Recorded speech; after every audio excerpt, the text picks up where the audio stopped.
العالمین والصلاة والسلام علی سید المرسلین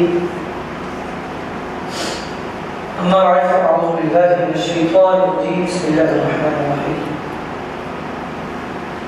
تفسیر امجدی کا سبق جاری ہے اور رکوع نمبر 3 کی تفسیر انشاءاللہ کچھ چند آیتوں کی پردے کی سعادت حاصل کریں گے۔ اللہ تعالیٰ نے اگلے پچھلے انسانوں کی تخلیق کا ذکر فرمایا، اللہ کی عبادت کرنے کا حکم فرمایا، اس کے بعد معبود باطلان کا رد فرماتے ہوئے اور مزید اللہ تبارک و تعالیٰ نے اپنی تخلیق کا بیان فرمایا، یعنی اس نے اس کائنات کو کس طرح تخلیق فرمایا، اس کائنات کا پیدا کرنے والا وہی ہے، اس نے یہ بیان فرمایا، یعنی زمین و آسمان کی پیدائش کا ذکر فرمایا اور زمین میں پیدا ہونے والے پھلوں کا ذکر فرمایا، کیونکہ یہ بیشتر امر ہے کہ جو خالق نے تخلیق کیا اسے وہ جانتا ہے، کہاں کہاں اور کیا کیا اس کی مخلوق اور مخلوق کے لیے ہے، جبکہ اللہ کے سوا کسی کو معبود بنانا کفر و شرک ہے اور کھلی گمراہی کو ثابت کرتا ہے، کیونکہ جتنے بھی معبودان باطلہ ہیں اب تک تاریخ گواہ ہے نہ انہوں نے کبھی مخلوق کی پیدائش کا ذکر کیا اور نہ اپنی ذات کے بارے میں اطلاع دی، جبکہ کفر کرنے والے ان باطل قوتوں کو ماننے والے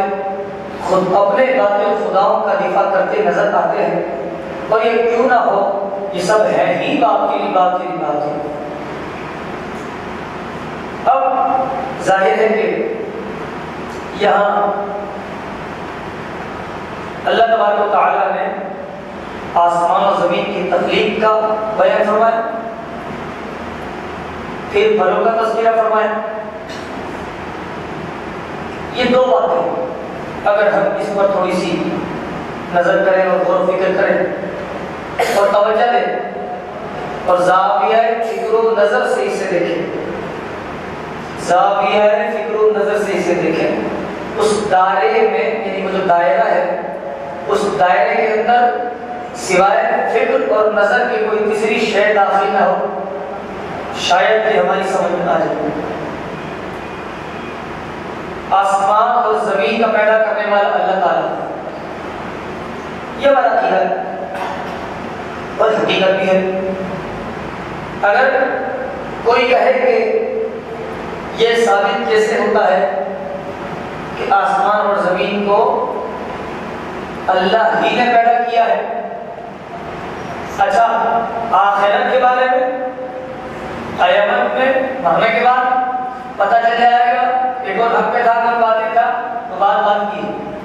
غور سے سمجھیں، توجہ صرف میری طرف، آپ صرف مجھے جانتے ہیں یہاں پہ اور آپ اندھے ہیں، صرف آپ کو میں دکھائی دینا چاہتا ہوں، یعنی آپ کو صرف میں دکھائی دوں اور کچھ بھی دکھائی نہ دینا چاہیے، ٹھیک ہے؟ ہاں، کسی کو دیکھنا نہیں ہے، کسی کی طرف توجہ نہیں کرنی، ادھر توجہ رکھیں۔ اور آج کا جو دن ہے جمعرات، آج کے دن تک میں ثابت کروں گا انشاءاللہ تعالیٰ اپنی کوشش اور استطاعت کے مطابق اللہ تبارک و تعالیٰ حی کیسے ہے اور وہ حقیقی خالق ہے، حقیقی معبود برحق ہے، انشاءاللہ اس کو آسان جملوں میں ثابت کروں گا انشاءاللہ۔ اور میں چیلنج بھی کروں گا کفار کو جو اللہ تبارک و تعالیٰ کا انکار کرتے ہیں، اور کسی نے آگ کو، کسی نے پانی کو، سمندر کو، کسی نے سورج کو، کسی نے چاند کو، کسی نے ستاروں کو اپنا، اور کسی نے پتھر کی مورتیوں کو، تو کسی نے درختوں کو، الغرض طرح طرح کے لوگوں نے اپنے معبودان باطلہ اللہ کی مخلوق کو خالق بنا کے اپنے سامنے پیش کرتے ہیں اور اوروں کو بھی بتاتے ہیں کہ یہ خالق معبود۔ تو آج دن تک آسمان قائم ہے یا نہیں؟ اچھا تو بتائے گا یہ کس دن سے قائم ہوا؟ سب سے پہلے انسان حضرت آدم علیہ السلام، اس میں کوئی شک نہیں، سب جانتے ہیں کہ حضرت آدم علیہ السلام پہلے پیدا ہوئے، سب سے پہلے پیدا ہوئے، انسانیت کی ابتدا حضرت آدم علیہ السلام سے ہوئی۔ جب آدم علیہ السلام پیدا ہوئے تھے تو آسمان اور زمین موجود تھے، آسمان اور زمین موجود تھے، اور پھر اگر کوئی شخص اللہ کے سوا کسی کو معبود مانتا ہے تو وہ صرف اس بات کا جواب دے دے کہ جب سے اس نے اپنے مذہب کو اختیار کیا، جب سے اس نے اپنے اس خدا کو دیکھا جس کے خدا سے پہلے آسمان و زمین تھا یا نہیں۔ اگر جواب ہاں میں ہے تو اللہ کو مان لے، اور اگر جواب نہ میں ہے تو ثابت کرے کہ آسمان و زمین کیسے نہیں تھا۔ ٹھیک ہے، پہلی دلیل۔ دوسری بات، اللہ تعالیٰ نے زمین میں بیج کو پرورش دی اور بیج باہر نکلا، پودا بنا، پھر وہ درخت بن گیا۔ اسے پرورش زمین دیتی ہے، زمین کو اللہ نے پیدا کیا ہے۔ کوئی کہے یہ تو بھگوان کرتا ہے، یہ تو سورج کرتا ہے، یہ تو چاند کرتا ہے، کوئی کہے تو پھر چاند سے پوچھ کے بتاؤ کہ پھل کی حقیقت کیا ہے، تو چاند بات نہیں کرتا۔ سورج سے پوچھ کے بتاؤ تو کہا سورج بات نہیں کرتا۔ ستاروں سے پوچھ کے بتاؤ، الارض کو جسے بھی خدا کہتے ہیں، حتیٰ کہ اپنے ہاتھ کی تیار کردہ مورتی، اس سے پوچھ لو، وہ بھی جواب نہیں، نو آنسر، آئی ایم گونگا۔ ٹھیک ہے، جواب نہیں میں آئے گا، جبکہ جس نے اسے پیدا کیا ہے وہ قرآن مجید میں بتا رہا ہے بھائی جو پیدا کرتا اسے پتا ہوتا ہے۔ اب ان معبودان باطلہ نے پیدا ہی نہیں کیا، لیکن پتا کیا ہوگا۔ مثال کے طور پر کوئی انجینئر، کوئی سائنسدان کسی چیز کو یاد کرتا ہے اور اس کے بارے میں بتاتا ہے کہ یہ چیز ایسی ہے،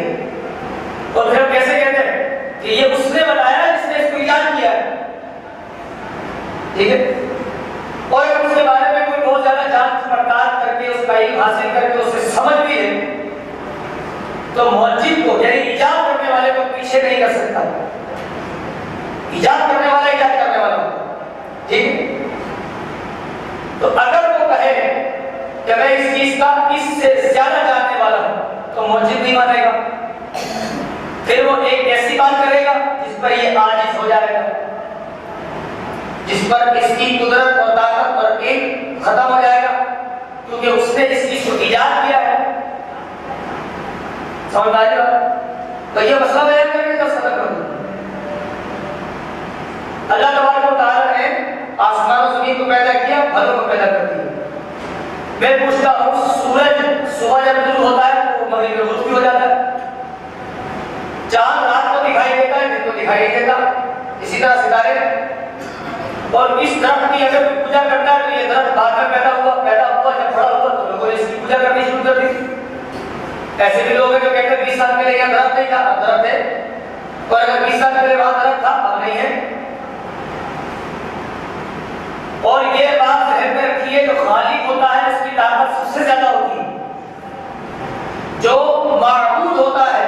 جسے خدا کہتے ہیں اس کی طاقت سب سے زیادہ ہونا یہ ضروری ہے۔ تو کوئی معبودان باطلہ کے ماننے والے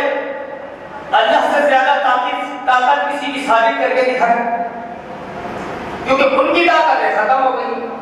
خود پرانے ہو جاتے ہیں، ٹوٹ جاتے ہیں، پھر وہ نئی مورتی بناتے ہیں۔ درخت بڑا ہو کر ٹوٹا ہو جاتا ہے، ختم ہو جاتا ہے، کٹ جاتا ہے، اور پھر نئے پیدا ہو جاتے ہیں۔ سورج صبح طلوع ہوتا ہے، شام میں غروب ہو جاتا ہے۔ یہ زمان ہے،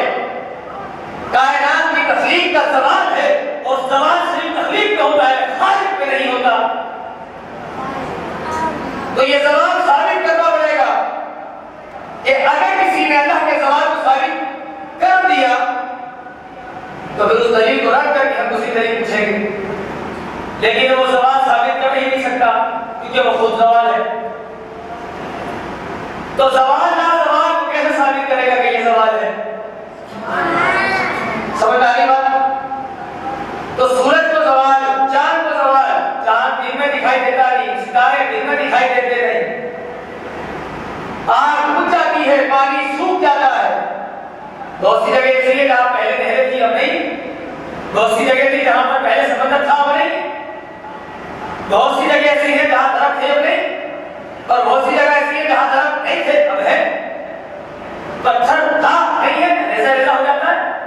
ہر چیز کا اختتام دکھائی دیتا ہے، تو جس کا اختتام دکھائی نہ دے اسے زوال نہیں آتا۔ شاید مشکل الفاظ استعمال کر دیے میں نے، یا یوں سمجھ لو کہ رب تبارک و تعالیٰ نے کسی کو، یعنی اللہ تعالیٰ کو کسی نے دیکھا ہے؟ نہیں دیکھا، لیکن جو ہم دل میں سوچتے ہیں وہ پوری ہوتی ہے نہیں، تو یہاں کے سن لیتا ہے، زبان سے بولے نہیں تو سن لیتا ہے، اور دوسروں کے سامنے جب تک کچھ کہو نہیں تو بات پوری ہوتی نہیں۔ میرا خیال ہے کہ یہ بات آگے جائے گی، تو انشاءاللہ ہم اس اگلے درس میں کنٹینیو کریں گے۔ بابا علیہ اللہم صلی علی سیدنا مولانا محمد